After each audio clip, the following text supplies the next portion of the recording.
My name is John. Hello. My name is John. I am a student. I am 18 years old. I live in London. London is a big city in England.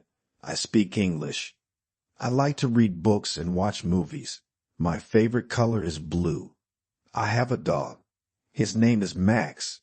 Max is brown and white. He is very friendly. I walk Max every day in the park near my house. The park is green and beautiful. There are many trees and flowers in the park. I'd also like to play football with my friends in the park. Football is a popular sport in England. On weekends, I visit my grandparents. They live in a small town near London. I love my family very much. I am happy.